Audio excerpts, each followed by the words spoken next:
Chapitre 4. L'Union. C'est dans le début de la vingtaine qu'Alexandre Mallette et Lenda Homais feront rencontre.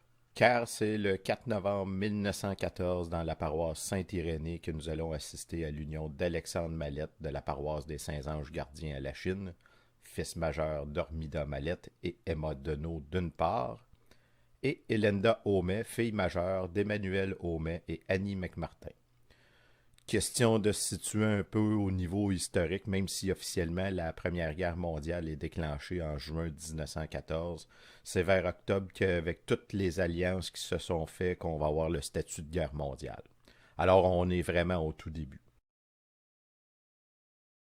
En passant, pour ceux qui connaissent le coin, l'église Saint-Irénée, c'est l'église qui est juste à côté du métro Lionel-Liou. Si certains se posent la question, comment est-ce qu'ils ont bien pu se rencontrer? Un de la Chine, l'autre de Saint-Henri. Ben ça, je ne sais pas. Mais ce que je sais, c'est que c'est pas la première fois qu'on voit ça. Dans la première émission, si on se souvient bien, Henri-Paul Laprairie, qui venait de Sainte-Cunégonde, avait rencontré Lucienne Lamarre de la Chine. Ce qu'il faut comprendre, c'est que vers la fin du 19e siècle, début du 20e siècle, il y a beaucoup d'activités aux abords du canal de la Chine.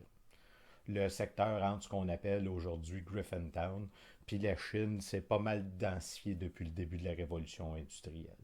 Tout au long du canal, il y a des manufactures, que ce soit de bois, de fer, d'acier ou de textile.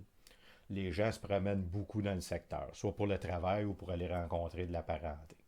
Il serait donc pas impossible qu'Alexandre ait eu un contrat pour aller peinturer un immeuble dans le coin de Saint-Henri, puis il aurait rencontré Elenda.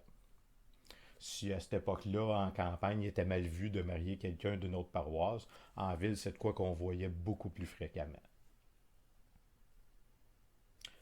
C'est déjà la fin du chapitre 4. Si vous avez aimé, n'oubliez pas de le mentionner en commentaire, en cliquant sur j'aime, en vous abonnant à la chaîne ou à la page Facebook de Raconte-moi mes ancêtres.